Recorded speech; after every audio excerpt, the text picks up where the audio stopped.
Un aplauso a Jesucristo. Dios bendiga a todos mis hermanos en Guatemala, México, Estados Unidos, Europa y el mundo. Damos gloria al Señor porque para siempre es su misericordia y su verdad es por las generaciones. Qué privilegio estar en la casa de Dios, honrar al Espíritu Santo. Hemos regresado de las diferentes convenciones. Se mira la gente de ahí. Y ahora estamos en nuestro concilio y convención aquí en la Iglesia Central. Tuvimos convenciones y concilio en el Petén, en Ixchihuán. Por ahí dicen que yo voy a Ixchihuán porque quiero dinero. No, hermanos. Gloria a Dios, desde que comenzó la pandemia me he ido a meter a todas partes donde no conocía y donde no llegaba ningún concilio. Miren cuántas hermanas hay aquí. Casi lo que venía de concilio antes. Lo único que falta es un poquito aquí. Ahorita tenemos la bendición que si trajésemos los demás concilios, este santuario no alcanza. ¿Por qué razón? Porque Ixcán, Varías, Tajumulco no asistían a los concilios. Nos juntábamos un poco de gente engañada y creíamos que nuestra misión era una gran misión solo porque venían unos cuantos a un concilio. Hoy tenemos concilios en todo el país. Ya todo fue aprobado por la Asamblea General. Y seguimos nosotros sirviéndole al Señor sin ningún paradigma. ¿Cuántos le dan gloria a Dios? Así que le saludamos doxológicamente en el nombre del Padre, del Hijo y del Espíritu Santo. Y damos gracias a Elohim por sus bendiciones. Porque en cada concilio y cada convención lo único que puede uno verificar es la bendición de Dios. Pues como dice la Escritura, que la bendición de Dios es la que enriquece y no añade tristeza con ella.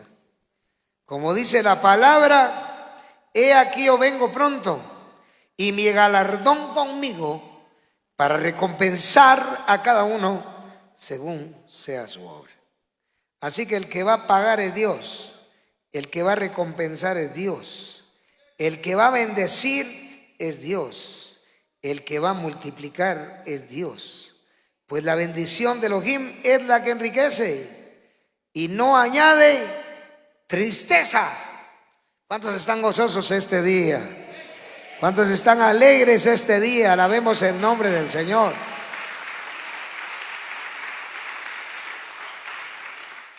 No añade tristeza con ella. Entonces, si la bendición de Dios es la que enriquece, hay que buscar la bendición. No hay que buscar a Dios porque ya Dios lo encontramos. Debemos buscar al Señor. Debemos honrar a Dios. No es solo de ir a las iglesias, es de estar donde Dios quiere que estemos. Porque como le decía a los hermanos en las reuniones, queridos hermanos, y les decía, es terrible ver cómo cuando la obra del Señor no crece, se vuelve pequeña y no hay personas que les interese el crecimiento de la obra de Dios. ¿Por qué conformarnos con lo poco que hay? ¿Por qué no crecer, hermanos amados? ¿Por qué no crecer en la palabra? ¿Por qué no crecer en la enseñanza? ¿Por qué querer hacerle fácil a la gente algo donde el ser humano puede mejorar su calidad de vida y su conocimiento si se hace constantemente? Por eso debemos aprender a enseñar. ¿Cuál es el éxito de nuestra misión? ¿Por qué nuestra misión no decae? Porque hay enseñanza, hay proliferación de conocimiento. Y usted dirá, ¿qué es proliferación de conocimiento? O sea, hay agrandamiento, pues, del conocimiento en la vida del ser humano. Entonces, si nos quedamos en el atraso Como aquellas iglesias que solo leían la Biblia y se la repetían a la gente. Ese es atraso, porque la Biblia tiene más de 40,000 errores de traducción. Y por eso mucho predicador no puede cumplir la palabra de Dios, porque no conoce la exégesis. Para poder ir a los originales e interpretar. ¿Por qué creen ustedes que nos lavamos los pies? ¿Por qué creen ustedes que tomamos Santa Cena? ¿Por qué creen ustedes que las mujeres se cubren la cabeza? ¿Por qué creen ustedes que las mujeres ya no usan ropa de hombre y los hombres ya no usan ropa de mujer? Porque ustedes deben saber que antes, en las civilizaciones antiguas idólatras de brujería, de hechicería, hasta el hombre usaba falda. Y eran formas de vestir diabólicas que Satanás, no se me olvida que aquí pasaba gente ahí que solo se agachaba y se le miraba a todo por estar usando falda, y era un hombre que cree que miraba a la gente. Y no les digo mentiras. Todo eso, hermanos amados, Satanás lo indujo dentro de la iglesia cristiana. Y por eso vino la pandemia. Y lo terrible que vino en nuestro tiempo para hacerle entender a la gente el error en que vivía. Pero hay mucha gente que ni muerta va a entender. Menos. Pero yo creo que nosotros como iglesia, como misión, como organización evangélica, estamos conociendo la palabra de Dios. Esa teología exegética, esa ética deontológica, donde el que poco a poco va estudiando, va aprendiendo. Tenemos el tiempo para hacerlo. Y usted tiene el tiempo para hacerlo. No es ninguna dificultad aprender lo que aprenden aquellos grandes hombres que por el aprendizaje se vuelven grandes. Pero ¿qué ha hecho la iglesia idolátrica y la iglesia cristiana protestante? Tener un montón de ignorantes y hacerlos repetir Biblia nada más. Porque eso éramos todos, ¿se acuerdan, ministros? Eso éramos todos. Habían ministros que tenían conocimiento de derecho, conocimiento de albañilería, conocimiento de carpintería, conocimiento de comercio, pero no tenían el conocimiento teológico. ¿Cuántos están gobernando la iglesia a través de la teología bíblica, de la teología sistemática? Hoy hemos demostrado por qué realmente la enseñanza es necesaria. No podemos tener un montón de desobedientes que participen de la iniquidad y se vuelvan inicuos por causa de la falta del conocimiento. Por eso la Biblia dice: mi pueblo fue destruido porque le faltó conocimiento. Hoy tenemos un tema, una tematología bíblica muy importante, y es la familia evangélica. Repita conmigo: la familia evangélica. No le digo que escriban porque para eso tiene el estudio ahí. La familia evangélica. No estoy hablando ni de católicos, ni de sabáticos, ni de protestantes, ni de carismáticos. Estoy hablando de evangélicos. Por eso repita conmigo: la familia evangélica. Enfoque teológico, ético o teológico práctico para hablar sobre la familia de la fe. San Mateo 12, 46, 50. Lo voy a orientar desde una perspectiva teológica, cristológica, evangélica, basada en los libros geneseos, en los libros evangélicos. Porque si hay libros evangélicos, Mateo, Marcos, Lucas y Juan. Principio del evangelio de Jesucristo, dice Marcos. Y será predicado este evangelio, dice Mateo. Y Lucas dice: el evangelio del Hijo del Hombre. Y aquí vemos lo que dice la Escritura. Mientras él aún hablaba a la gente, he aquí su madre y sus hermanos estaban afuera y le querían hablar. Y le dijo uno: he aquí tu madre y tus hermanos están fuera y te quieren hablar. Respondiendo él al que le decía esto, dijo: ¿quién es mi madre y quiénes son mis hermanos? Y extendiendo su mano hacia sus discípulos, dijo: he aquí mi madre y mis hermanos, porque todo aquel que hace la voluntad de mi Padre que está en los cielos, ese es hermano, hermana y madre. San Mateo 12, 46, 50. He aquí mi madre y mis hermanos. Eso dice la cristología, eso dicen los evangelios. Argumentos introductorios. Todo aquel que no hace una exégesis real de las Sagradas Escrituras terminará por pensar y creer ideas, pensamientos, argumentos y doctrinas erradas contrarias a la palabra de Dios. Estoy hablando de la palabra de Dios. Y estoy tocando tópicos en términos generales que muchas veces los predicadores no usan porque ellos se han dedicado a amar a la familia que tienen más que a Dios, más que a la iglesia, más que al evangelio. Porque esto es algo para el ministro. El ministro tiene que tener a sus hijos en la obra, pero haciendo la obra. No usted haciendo la obra y sus hijos haciendo su obra. ¿Saben qué le decía yo a los ministros, hermanas? Que tienen que controlar a sus hijos y ustedes tienen que controlar que los hijos de los ministros estén en los cultos. Porque muchos ministros de antes, él predicando y sus hijos viendo televisión. ¿Qué denota eso? Rebeldía del hijo de un ministro. Porque el padre predicando. ¿Sabe cuando mi papá vivía? No creo que ninguno de ustedes se acuerde, porque primero nunca fueron miembros de aquí de la iglesia central. Pero cuando mi papá vivía, él predicando y yo sentado allá en el templo menor, en la parte de atrás. Yo era el pianista de la iglesia todo el tiempo. Y solo terminaba el culto y me sentaba en la parte de atrás. Hasta que terminaba el mensaje. Hasta que dejaba de hablar, hasta que oraba.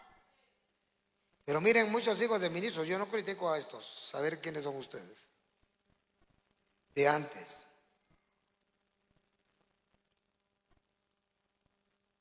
Los ministros predicando y ellos jugando en el patio de la iglesia, corriendo en el patio del santuario.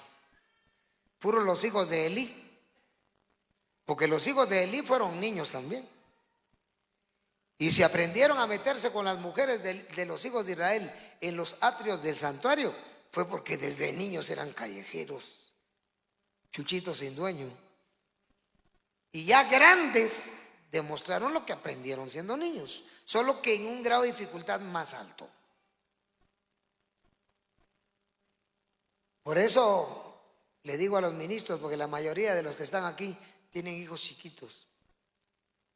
Y otros andan cargando con los nietos, ¿verdad, muchachos? ¿Qué hacen esos nietos? ¿Qué hacen esos hijos a la hora que ustedes están orando por los hermanos? ¿Por qué no llevan a sus hijos y les enseñan a orar por la gente? Es que usted es mal maestro para su familia y quiere ser un buen maestro para la iglesia. Eso es vergonzoso. Y eso es bueno que tomen en cuenta que cuando es hora de culto, los hijos de los ministros no tienen que estar haciendo deberes. Cuando es hora de culto, las hijas de los ministros no tienen que estar haciendo tareas. Hay tiempo para todo, porque ¿saben cómo es eso? Y eso denota rebeldía. Que el principio fue la desobediencia en una familia. Y no me quiero extender porque ese es un tema aparte que vengo dando esta semana. Pero hoy voy a hablar de la familia. ¿Cuándo un hijo de un ministro se puede torcer? Uno se alegra cuando las hijas y los hijos de los ministros se casan con jóvenes de la iglesia. Les digo a los hermanos, aunque sean todos dientudos y torcidos, pero que sean de la iglesia. ¿Me entiende? Pero que sean del Señor. Y no buscar uno de ojos azules y colocho y simpático que después se lo lleve con el diablo, Satanás. Pero el asunto, miren, hermanos amados, he dicho que el hijo hace lo que el padre hace. Y yo hacía lo que mi padre hacía. Ahí está Sonia, que hay que recordar, ella creció con nosotros, somos casi de la misma edad. Y ellos tocaban la guitarra y nosotros sentados allá y yo tocando un órgano así, aquí que regaló el hermano Cipriano. ¿Qué es Cipriano? Yash. Él regaló el primer órgano para la iglesia. Y recuerdo que yo sentado allá, escuchando a mi papá. A veces decía cosas que yo me ponía la chumpa en la cabeza, porque era, para predicar era muy campechano, muy bueno para regañar. El asunto es que si su hija hermana, mientras usted está en la casa de Dios, ¿qué es lo que hace? La pregunta es esa: ¿cómo se manifiestan los hijos de Dios? Porque estamos hablando de familia, estamos hablando de la familia ¿qué? Evangélica. No puedes gobernar tu casa, ¿cómo quieres gobernar la iglesia? Cuando el padre o la madre, por causa de los pecados o los errores que comete, los hijos los conocen y pierde solvencia moral y ya no puede exhortar ni regañar. Terrible. Porque el hijo va a querer hacer lo que se le ronque en gana. Y va a juzgar a su padre y a su madre a la manera que quiera. Por eso hay muchos hijos que ya no van a la iglesia. Porque dice, si mi mamá siendo diaconisa o siendo presidenta o siendo miembro de la iglesia, cuando está en la casa es un demonio. Es una mamá rebelde. Es disonante cognitiva. No respeta la palabra. Entonces muchos dicen, mi papá cuando viene a la casa solo viene a insultar, a maltratar y a corregir a su manera y a su antojo. Agarra un garrote y le pega una garroteada a todos y se va en cuenta hasta el chucho de la casa. Queridos hermanos, todas esas cosas hay que analizarlas en nuestras vidas. Por eso dice aquí que muchos seres humanos, cuando se dan cuenta que no son capaces de interpretar, terminan por ver el mensaje de la palabra desde una perspectiva espiritualista. Antes habían creyentes en nuestra misión que solo ribiqui, y sus hijos todos podridos, hermano. Todos enfermos emocionalmente. Habían abuelas que le profetizaban a todo el mundo y a sus nietos nunca les profetizaron. Oigan lo que les digo, y ¿saben por qué es? Porque no interpretan correctamente la palabra de Dios. Y recuerden que en toda exégesis la observación, la interpretación y la aplicación son necesarios. En todo mensaje debería aparecer estas frases y palabras. Observación. ¿Por qué habla el texto? ¿Para qué habla el texto bíblico? ¿Cuál es el propósito de Dios? Primera observación, leer. ¿Cuántos de ustedes leen la palabra del Señor? Ponen a sus hijos a leer la palabra de Dios. Miren, ahora los niños de la central están viniendo a su culto, porque los domingos tienen que estar aquí adentro. Tienen que escuchar lo que se predica, porque ahora los niños son muy receptivos.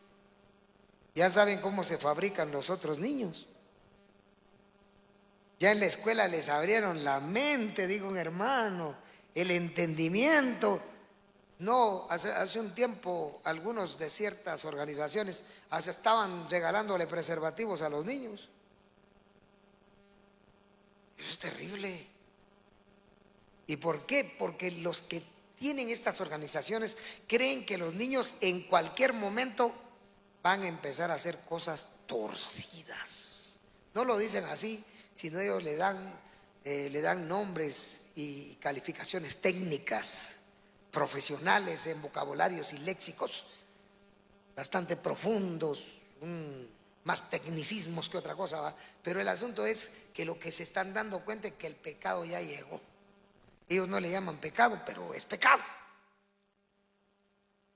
Los niños de ahora son muy adelantados. Un niño de 4 o 5 años ya le puede contar una historia entera de la vida de otra persona. Si supiera leer, como cuando mi mamá me enseñó a leer a los 4 años y de una vez me pasaron a segundo primaria porque yo ya sabía todo. Entonces, hermanos amados, todo el mundo aprende bien o aprende mal.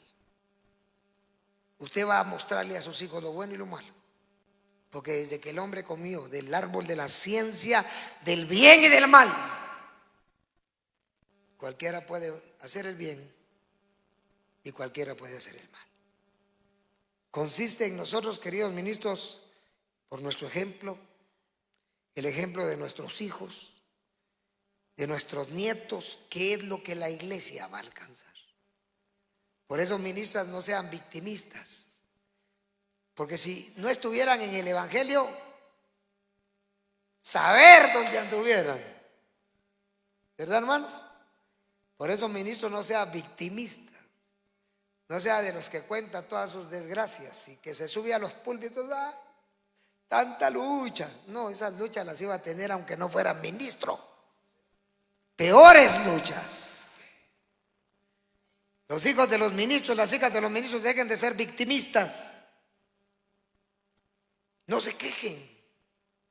Antes los ministros se quejaban, ¿se acuerdan, hermanas, en las iglesias hace 20, 30 años? Los ministros solos y las ministras subían al púlpito, ¡ay! O así son las de ahora, ¿cómo son? De tanta lucha, ribiquibiaba, tanta pena.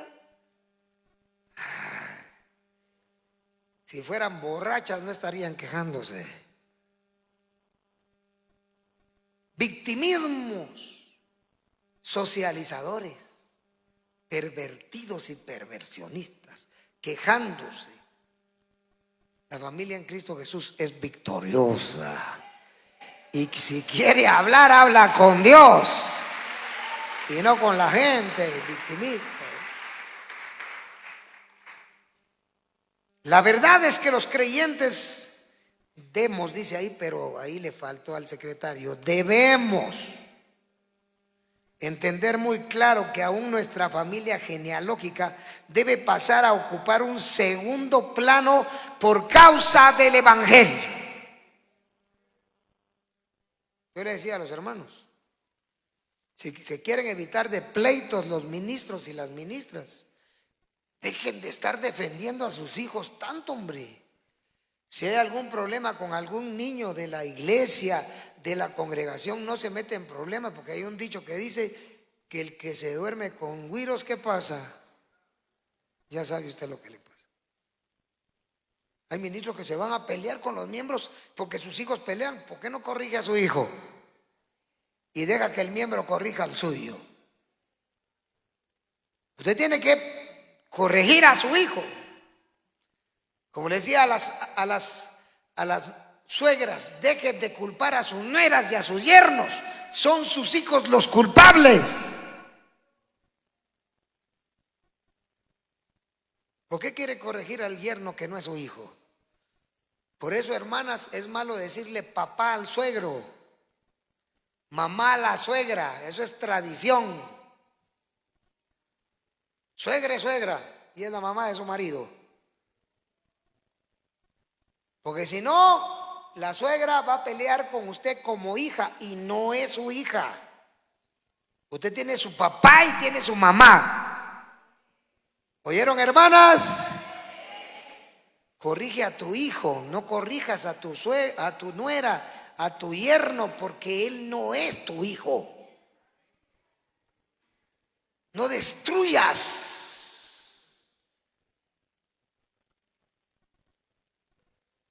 tu familia.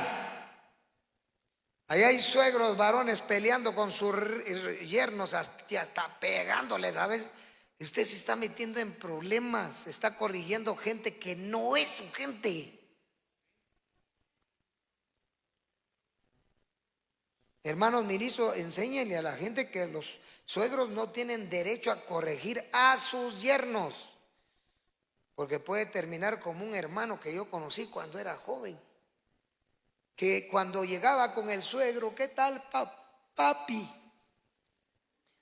La sangre de Cristo. ¿Qué tal, papá? Le decía. Y que ese un día no sé qué le hizo a la esposa.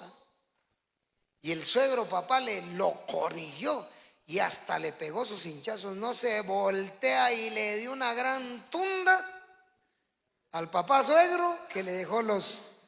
Cuando fuimos con mi papá, yo recuerdo que nos fuimos con mi papá a la casa. Fíjate que dice que hay un problema. Y fuimos y cuando llegamos, el papá suegro así tenía los ojos negros de tanta zambomba. De una vez se divorció de la hija. La niña que nació murió. No se meta con las nueras y los yernos. ¿Saben ustedes que hay suegras que andan con los yernos bien abrazadas como que fueran sus hijas, las mujeres de sus yernos? Usted no haga esas cosas. ¿Cuánta promiscuidad hay en el mundo? Sí. Por eso salen los problemas promiscuos donde se relacionan sexualmente nueras con suegros, primos con primas y empieza el incesto y tanta maña. Y deje de estar alabando al yerno tanto porque de repente se va a arrepentir. Calma, piojo, porque la noche es larga. ¿O no es así? Hasta que usted muera puede decir, mi suegro fue bueno, mi yerno fue bueno, mi suegra fue buena, mi yerna, dijo un hermano por ahí, pero es mi nuero o mi yerno fue bueno. Y mi nuera también. Hasta que se termine la vida. Fue por ello que el Señor Jesucristo dijo de manera clara, si alguno viene a mí y no aborrece o miseye a su padre, a su madre, a mujer e hijos y hermanos y hermanas y aún también su propia vida, no puede ser mi mateteusates, mi discípulo. Lucas 14, 26. Hoy hay gente que anda predicando a favor de la familia porque ya destruyó a su familia. ¿Y saben qué argumentan? Que se arrepienten de todo lo que han hecho. No, hay que ser consciente que lo que ya destruiste, ya lo destruiste. No se compone. ¿Y sabe por qué? Porque las palabras duelen. ¿Por qué Dios castiga al hombre? ¿Por qué Dios condena al hombre? Porque le falla. Y se dan cuenta ustedes que una persona que le falla a Dios y que cae de la gracia, aunque vuelva al evangelio, ya no es igual. Yo lo veo en muchos creyentes. Conozco ministros que predicaron el evangelio y porque quisieron o porque se casaron con mujeres que no querían el ministerio se fueron. Ahora son miembros.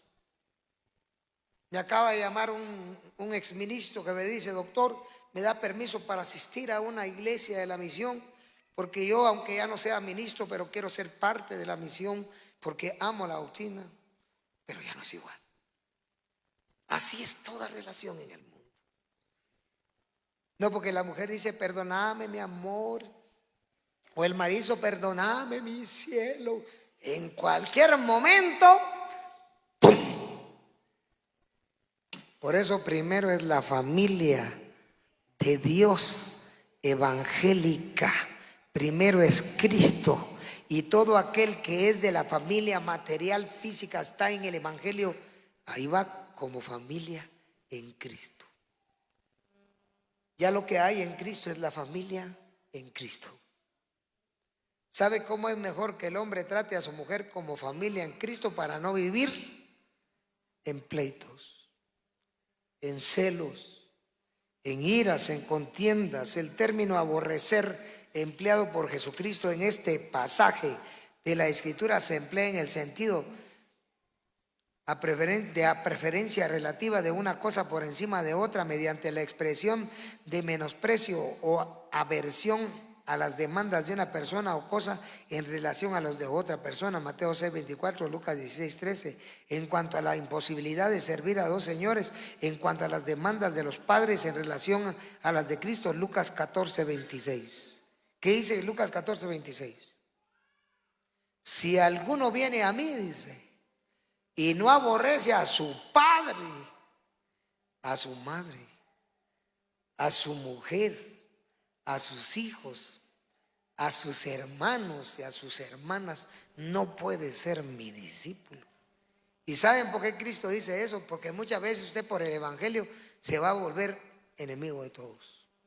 Enemigo del idólatra, enemigo del mundano, enemigo del carnal. Pero si usted tiene toda su familia en Cristo Jesús, ¿por qué la va a aborrecer? No se puede, porque toda su familia está aquí en Cristo Jesús. Todos hemos aborrecido a aquellos que aborrecen a Dios, si así lo queremos ver. Pero desde otra perspectiva, muchas veces usted aborrece a su hijo y este aborrecimiento es hacer de menos.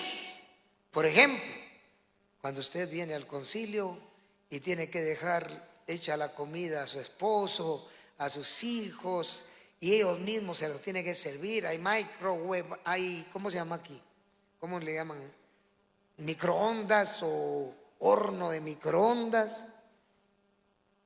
Entonces viene y tiene que aborrecerlos un poco por venir a su concilio. Usted deja a sus hijos muchas veces. Eso es aborrecer. No significa que, como un predicador que un día le dijo, usted tiene que dejar a su mujer, aborrézcala. Y él fue el primero, la fue a dejar, le dijo, la Biblia dice que te tengo que aborrecer, así que adiós. Pero no era porque quería servir a Dios, sino porque se quería ir con otra. Hacer de menos. Primero es Dios, primero es la doctrina, primero es Cristo. Sin Él usted no sería salvo y de balde sería y existiría la familia.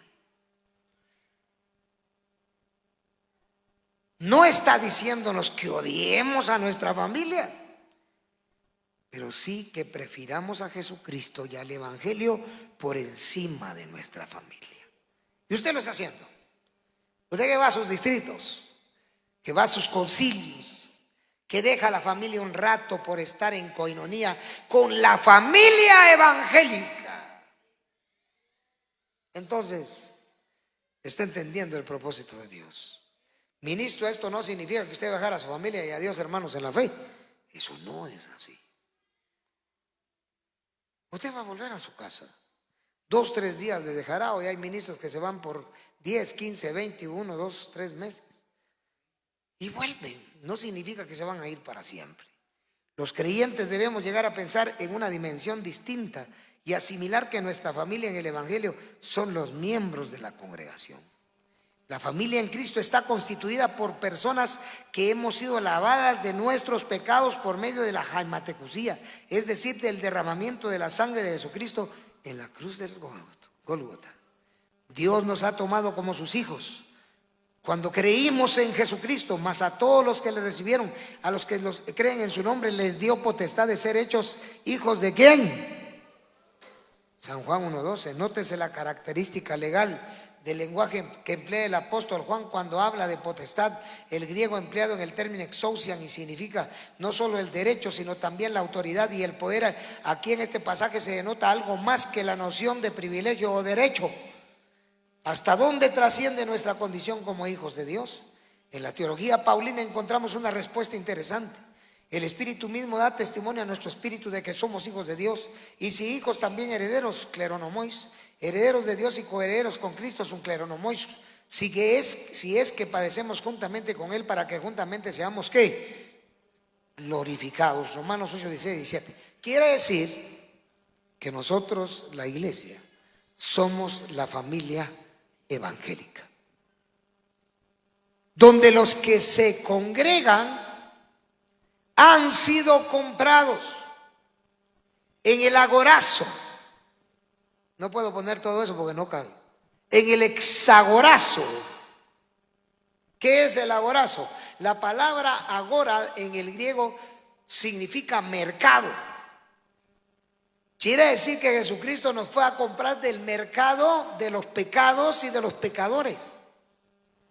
Y fue a hacer un contrato con el mismo Padre para que el Padre le diera la orden a Satanás y al pecado y así liberar al individuo, a la persona. El agorazo es el momento en que Jesucristo firma la escritura de compraventa. Firma el papel con la sangre.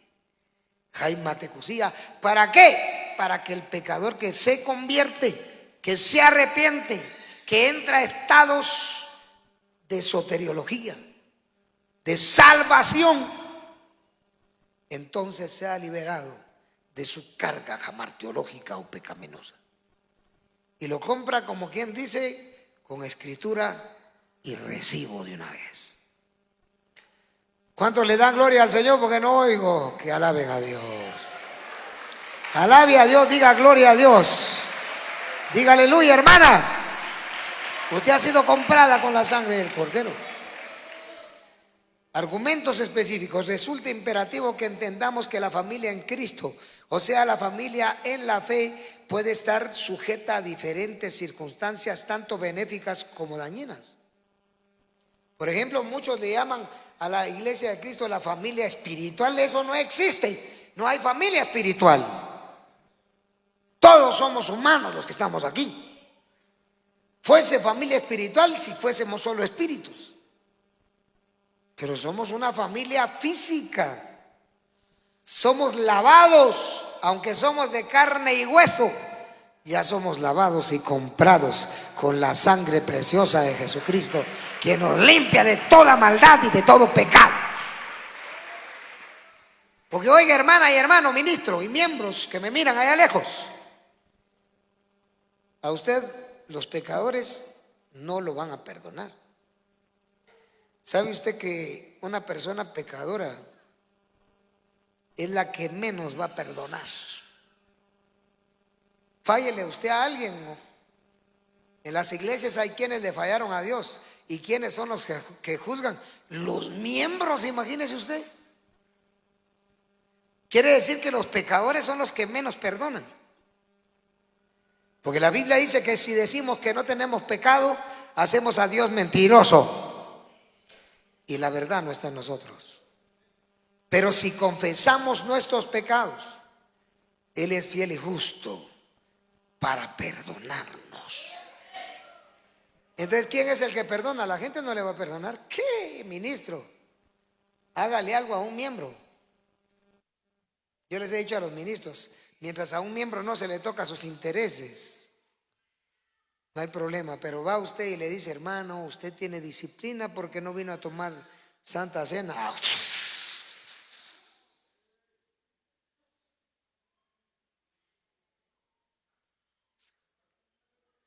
Por eso muchos de ustedes no ponen.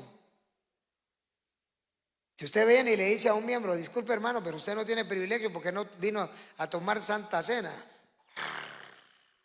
se empieza la serpiente a...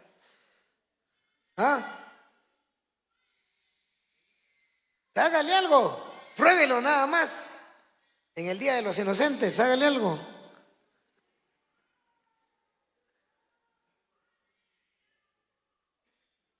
Ojalá los ministros ya no sean así. Espuma de cerveza, ¿va?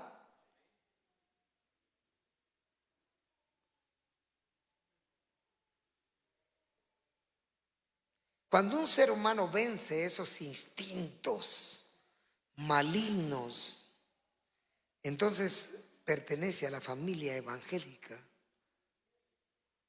donde los que estamos comprados, lavados, sabemos por qué estamos aquí. No estamos jugando. No estamos jugando con las almas, haciendo con ellas lo que querramos, no. Yo no estoy haciendo eso. Yo no manipulo a nadie, para gloria de Cristo lo digo. Usted no está aquí por manipulación. Usted está aquí porque desde hace más de 50 años Los concilios existen por orden del Espíritu Santo. No por mí. ¿Yo qué soy? Si yo no soy nada.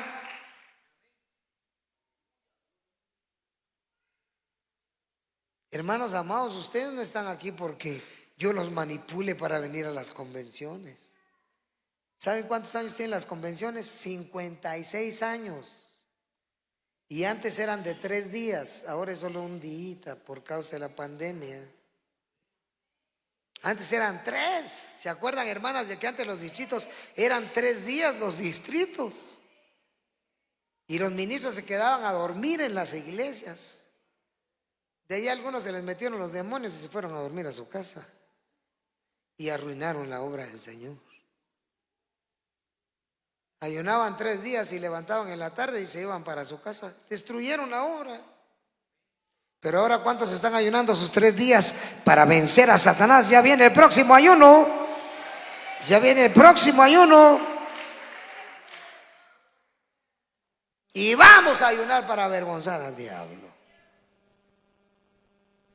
Resulta pues imperativo que entendamos que la familia en Cristo, o sea, la familia de la fe, puede estar sujeta a diferentes circunstancias. Dicho de otra manera, tenemos que saber que muchos que hoy pertenecen a la familia de Cristo se pueden perjuiciar o pueden ser edificados. 2 cosas: o caes o te levantas. O eres fiel o te conviertes en un infiel. O eres fiel al ministro y no fiel a Dios. Por eso yo le digo a la gente: ustedes no vienen por mí, vienen por Cristo y su sagrada, gloriosa, sempiterna doctrina del reino de los cielos. Porque el día que muramos, ¿qué vamos a ir a hacer al cielo? A postrarnos. Yo no sé por qué hay gente que no se quería apostar, cuando en el cielo los serafines, los querubines, los 24 ancianos se postran ante Dios. Eso quiere decir que el humano que no se postre, que siga parado, orando y haciendo su voluntad, que no se postre porque Dios no lo merece. Eso se llama rebeldía. Y la rebeldía no deja postrarse ante Dios. La rebeldía no deja entrar de rodillas. La rebeldía no deja orar. La rebeldía no permite que la gente obedezca la palabra. Hay gente que es rebelde y aún a la misma Biblia no le hace caso. Porque la Biblia para él es un libro nada más. Punto 1. Si Elohim no edifica la casa, en vano trabajan los que la edifican. El texto del Salmo 127 habla de una manera totalmente clara con respecto a lo que venimos hablando. Si Jehová no edificare la casa, en vano trabajan los que la edifican. Si el Jehová no guardare la ciudad, en vano vela la guardia. Salmo 127:1. Por demás, él dice que os levantéis temprano a las 4 o 5 de la mañana y te acuestes bien tarde y comas pan de dolores. Herencia de Elohim son los hijos, cosa estima el fruto del vientre. Bienaventurado el que llenó su aljaba de ellos, no será avergonzado cuando vengan los enemigos a la puerta. ¿Cuántos están contentos? Si Elohim no edifica nuestra casa, sucede que si hacemos el análisis profundo del texto y del contexto del Salmo 127, vamos a ver que David escribió este salmo para su hijo Salomón, para Melech Shlomo. Recordemos que David ya no tuvo la oportunidad de construir la casa de Elohim, pues había cometido un pecado terrible. Entonces Dios ya no le permitió construir su casa. ¿Y qué le dice a Salomón? Salomón, hijo, Melech Shlomo, se van a levantar tus enemigos contra ti, pero yo clamaré a Elohim y él estará contigo.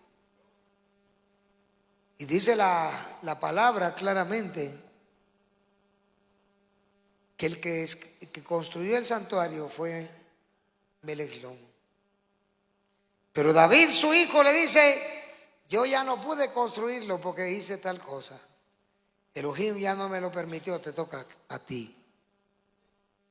Pero date cuenta, Salomón, que si Dios Elohim Meleja Ulahim no edifica la casa, de balde hay albañiles, de balde hay ministro, de balde hay ministro y de balde todo. En vano. Falaz. En vano. Cuando algo es vano no tiene recompensa. Porque ¿saben qué pasa? Hay personas que hoy están construyendo una casa grandísima y con muchos gastos y hasta chapeados de oro y con adornos de plata y se muere mañana. Por eso si hay algo que la iglesia debe pedirle al Señor es vida. ¿Cuántos quieren más vida y piden abundancia? ¿Cuántos están agradecidos con Dios porque no se han muerto con la pandemia?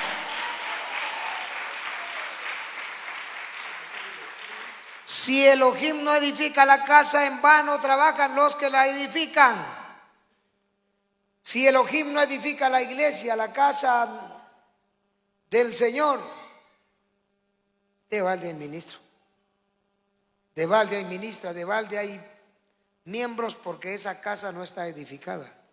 Y por eso yo le decía que la pandemia vino a sacar a todos de las iglesias, hermanos. Al único que no pudo sacar fue a la misión evangélica del Espíritu Santo de los santuarios Montes Sinai.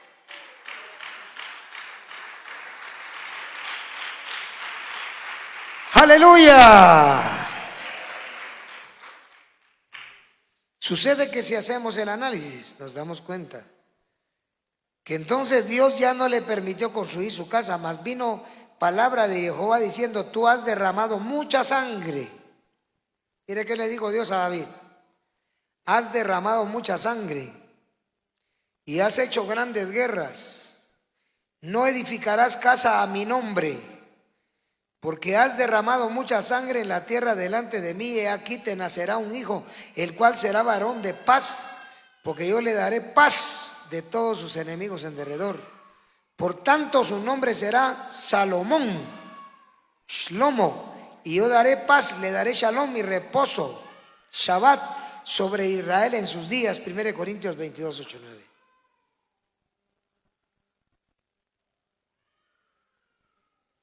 ¿Y saben qué le dijo Dios a través del profeta David?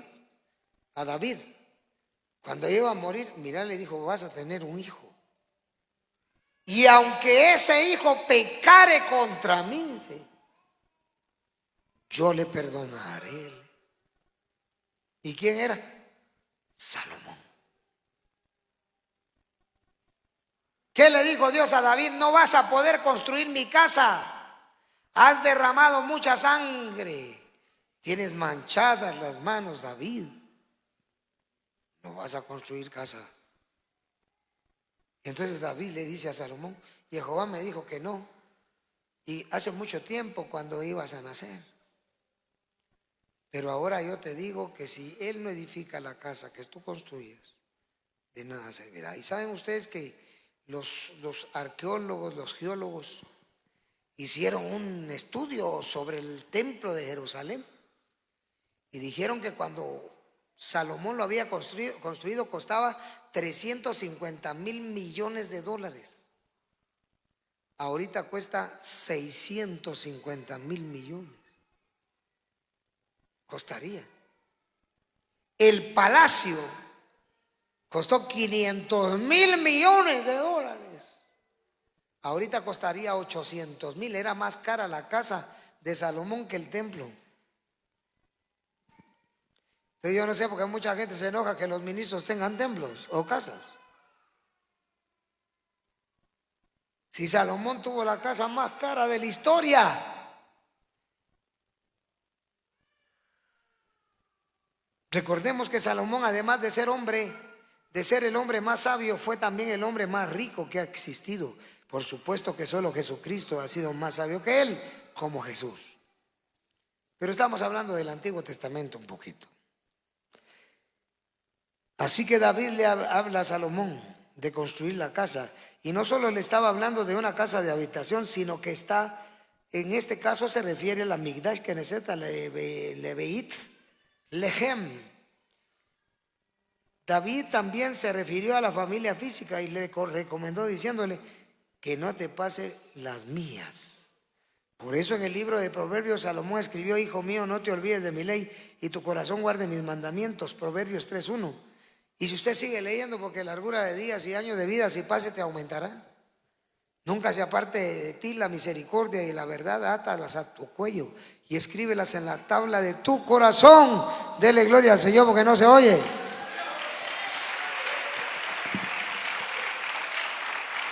Así que Dios le habla a la iglesia porque sucede que el único que puede edificar a la familia es Él, a través de su palabra. Fue por eso que Jesucristo dijo de una manera taxática, axiomática: si me amáis, guardad mis mandamientos. Ean agapete me teresete entole.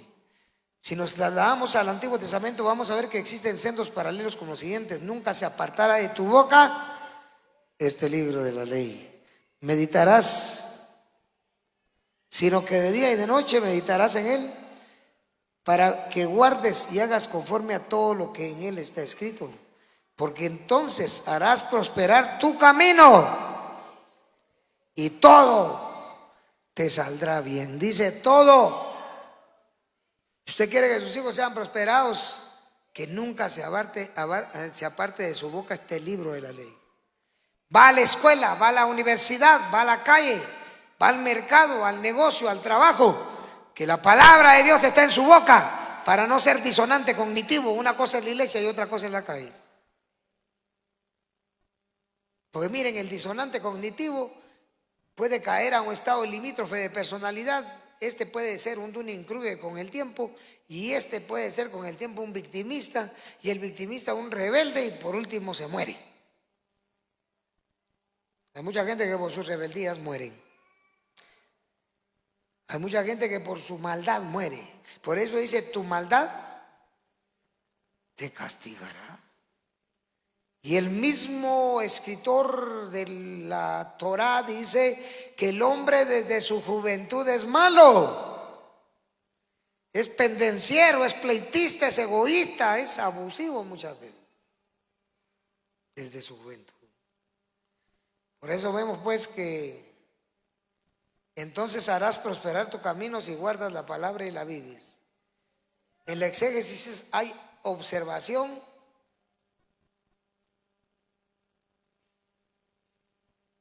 ¿qué más?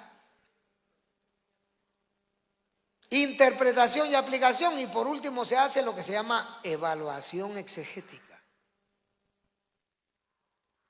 Evaluar los resultados. Yo puedo evaluar los resultados. Saben que por esta cosa que enseñamos, esta santa doctrina, todos ustedes siguen aquí. Sino que tiempos se hubieran largado. ¿Sí? En una iglesia donde no hay doctrina, enseñanza, capacitación, fundamentologización, dogmatización, es poco el tiempo que dura la gente. Y con el tiempo el diablo se lo lleva, u otro atarantado endemoniado. ¿Cómo vamos a edificar tanto nuestra casa o familia como también la casa espiritual o familia eclesiológica? Pues a través de la palabra de Dios. ¿Quién es el que puede edificar la familia como núcleo de la sociedad? Pues es Dios, a través de sus entoles, de sus misbotes, sus mandamientos, a través de su palabra. La suma de tu palabra es verdad, y eterno es todo tu juicio de tu justicia, y eterno es todo juicio de tu justicia. Salmo 119, 160. ¿Cuántos dan gloria a Dios por la palabra que vive y permanece?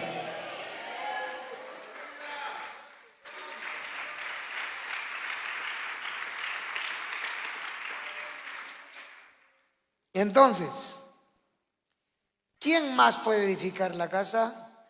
También vemos que la Biblia nos da a conocer el papel importante de la madre. Es por eso que la Escritura dice que la mujer sabia edifica, mas la necia con sus manos.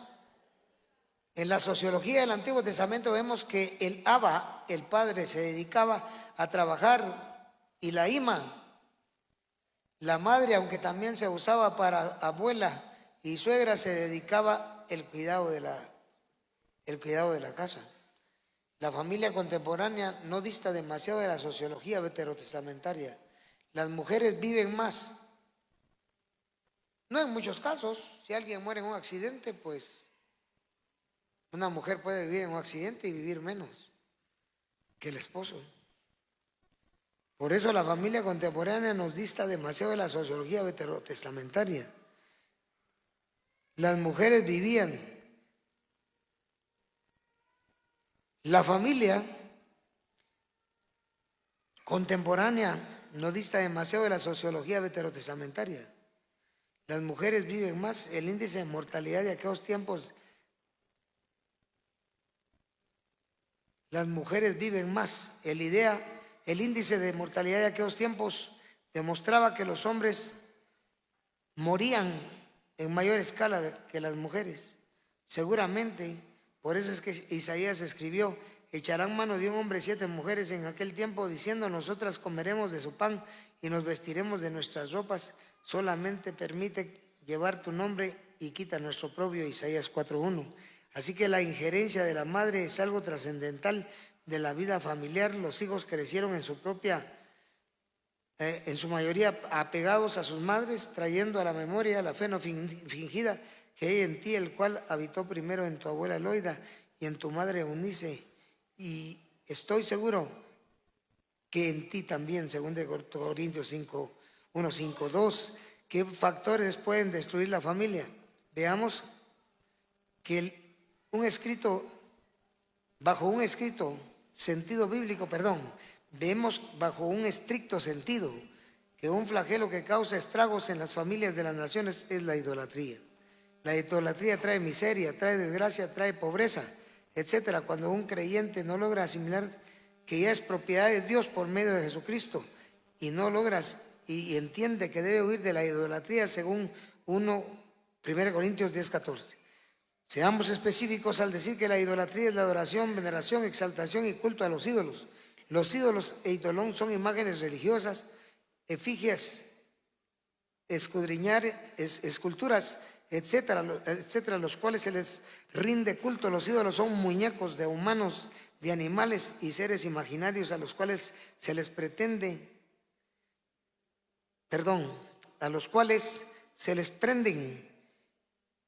pues que el ídolo es algo, o que sea algo a lo que se sacrifican los ídolos.